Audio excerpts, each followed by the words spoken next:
Hello students, in today's video I shall give you a brief overview of what is drama, its different types, the European origin of drama and the medieval English drama. My name is Dr. Nabarun Ghosh. I am an assistant professor in the Department of English, Jagjivan College, Veer Kumar Singh University, Ara. So to start with, what is a drama? It is a work of fiction written in the form of dialogues to be performed on the stage. This is a brief definition of what is a drama. It is a work of fiction which is written by somebody, and it is written in the form of dialogues, not monologues, unlike we see in novels and short stories where a narrator can take a major part of the text. But in drama we have dialogues. The story of a drama progresses through dialogues between several persons, and it is meant to be performed on stage. The writer of a drama writes a drama in order to perform it on the stage. However, there is another type of drama which is known as closet drama, and this is meant to be studied instead of performance. Examples are Milton's Samson Agonists, Shelley's Prometheus Unbound, Hardy's The Diners, and several others are there. So far as the linguistic aspect of drama is concerned, previously till the late 19th century, almost all the dramas were written in poetic form, and they were known as poetic drama. And the most popular poetic form was blank verse. As you can see in the example, if music be the food of love, play on, give me excess of it that surfeiting. This is a line from William Shakespeare's Twelfth Night. So what is a blank verse? Blank verse is an unrhymed iambic pentameter. The first word is unrhymed. You can see in this example there is no rhyme at the end.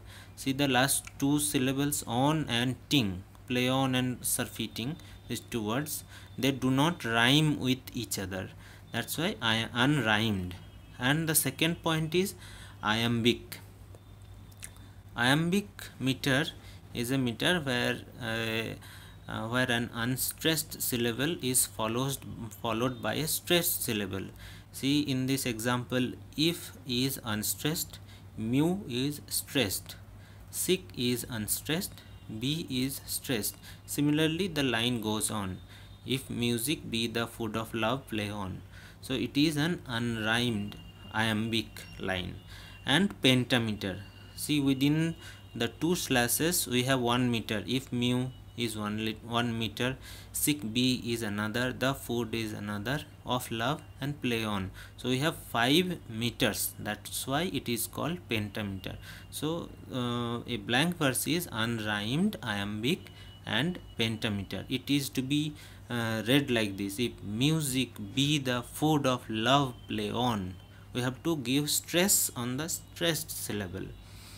Although it is not necessary to mention heroic couplet here, I have mentioned it because some of our students get confused what is a blank verse and it is what is a heroic couplet, because there is only one difference. In heroic couplet also you can see that there is 5 meters are there. It is iambic also, but the difference is only in the rhyming. Here we have rhymes. See the springs and things, the two words rhyme with each other. That's why heroic couplet is rhymed iambic pentameter. This line is taken from Alexander Pope's The Rape of the Lock, which is a mock heroic poem. So this is poetic drama, where poetry is the language, and in prose drama the language is written, the language is like day-to-day speech. It is written in prose, and it occupied the dramatic waiver of the writers after the 1890s, we can say. And there, however, there was an interest of reviving the poetic form in the early 20th century by the masters such as T.S. Eliot and others in Irish dramas also by W.B. Yeats and James Synge. These writers tried to revive the poetic form, but ultimately the prose drama taken over the stage during the 1930s and after that. And what are the types of drama?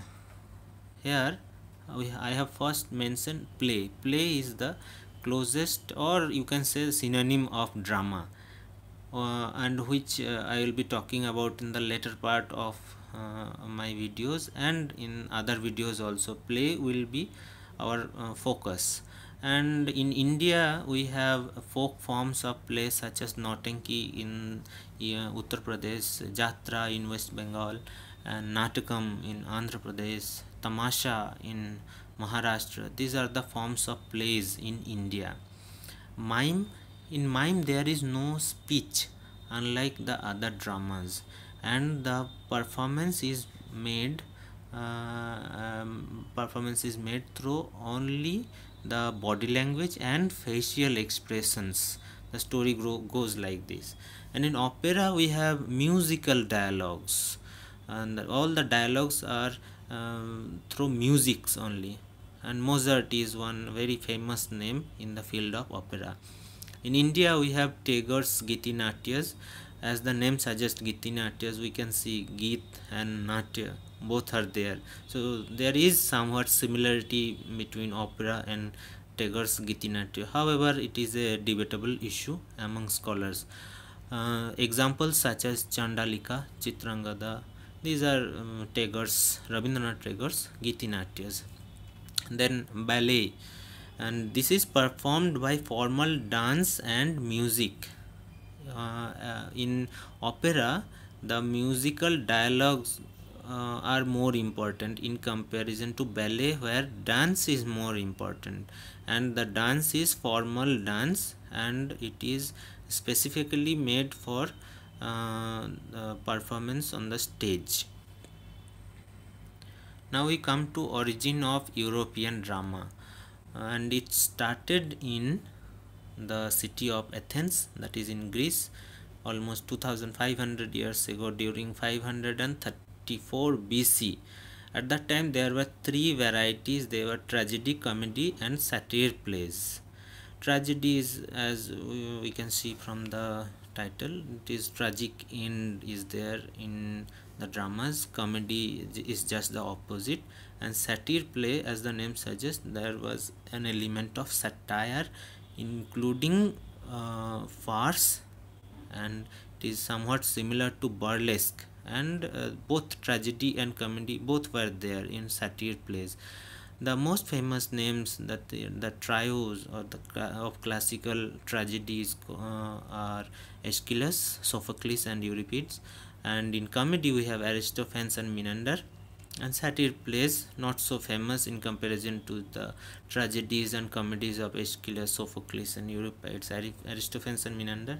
These the names of satire playwrights were Aristeas and Corylus. In classical Roman drama, which is a follower of classical Greek drama, started later, but they were influenced. However, they were influenced by the Greek dramas, but they were more sophisticated in their language and metrical patterns. In classical Roman drama we have Plautus and Terence. They were the comedy writers who were very famous during their age, and Seneca, who was a tragedy writer, and his nine tragedies are attributed to him, which still exist. And Senecan tragedy has formed a tradition of bloodshed, which was followed by the Elizabethan dramatist. Of course, in Shakespeare's dramas also we can see Senecan influence, and the Senecan form was specifically adopted by Thomas Kyd in his The Spanish Tragedy.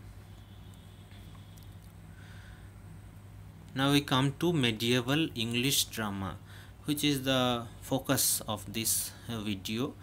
And drama started taking over the position of literature during the medieval age. Before this 14th century, poetry was the main form of literature, and The drama started with dramatizations of the feats of Robin Hood, St. George, such great figures of that time, and there were some differentiations between the plays. They were called miracle plays, morality plays, and interlude plays. It was a fashion of calling the biblical plays mystery plays, and those dealing with the saints' lives miracles. But there is no such evidence to justify this distinction in England, though it seems to have been used in France. Out of the door liturgical performance or liturgical dramas in England were known as miracle plays. And in miracle plays, events from the Bibles were enacted, and the emphasizing point was God's will, and sometimes they differed from the original biblical stories also. And most importantly, they were performed by the clergy, and then the control passed from the clergy to the religious and social guilds, and then to the trade guilds under the general control of the council of the town during the 14th century. And dramas at that time in England were performed in pageants. Pageants, what is a pageant?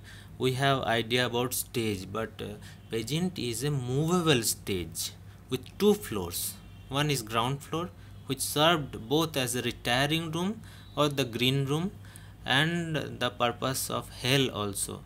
And the first floor, which was open to the sky, served as the stage. So they used to move the pageants from one place to another in order to perform their dramas.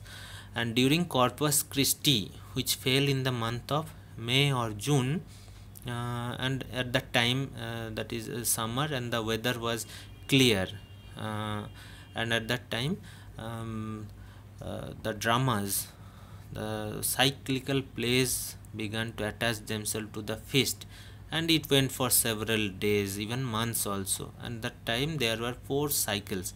The Chester cycle, which consisted of 25 plays, was composed between 1350 and 1450, and it is a complete cycle from the fall of Saturn to the day of judgment. One example of Chester cycle is the Three Marys.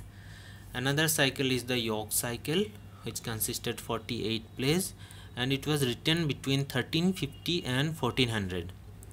One example of the York cycle is the Creation, and another cycle is the Wakefield cycle, consisting 31 plays, and it was written between 1430 to 1450. It was notable for a strong vein of realism, unlike the other 2 cycles, that is Chester cycle and York cycle. And one example of the Wakefield cycle is the Shepherd's play. The last cycle, that is the Coventry cycle, consisting 42 plays, were performed between 1390 to 1534. So these are all miracle plays. Now let's come to the morality play. Morality play, as the name suggests, it is mostly about moral behavior. Virtues and vices were presented on the stage as allegorical creations. So allegory was one of the most important things of morality plays. Abstract characters or abstractions such as justice, mercy, faith, truth, these are characterized, such as several characters were there in the name of justice, in the name of mercy. One character will come whose name will be faith, another will be truth. So the character of truth will be very honest, and the character of vice, as the name suggests, he will not be honest and he will be a villainous character. That's how the characters were allegorized. And development of characterization for the first time began from these morality plays. The favorite comic character was Vice, whose chief duty was to tease the devil. And Every Man was a very famous anonymous morality play, and which is about the contest between virtues and vices. And there was a resistance from the church people regarding the performance of these plays. That is why the theaters had to be built outside the city walls. And the last form, or the last predecessor of drama proper, after this interlude the proper drama started. That's why this is the last predecessor of the drama. and it is interlude. Interlude flourished during the middle of the 16th century, and it is a short play that introduced real characters, usually of humble folks. Previously we have seen characters from Bible. We have characters which are moral characters, such as justice, wise. Now we have real characters which are of humble rank, and we can find characters of citizens and friars, several others. And here we have absence of allegorical figures, which we have already seen in morality plays, and here the comedy is much broad and farcical. We have set scenes here, which is a new feature in English drama. The most popular interlude is John Heywood's The Four Ps, which is composed in doggerel verse. Another example is Johann Johann. So this is a brief outline of the drama. I have discussed here what is a drama, then different forms of drama, and we have seen how classical Greek drama have influenced the Roman drama, and we have seen the origin of English drama in the medieval age also. Thank you very much for listening.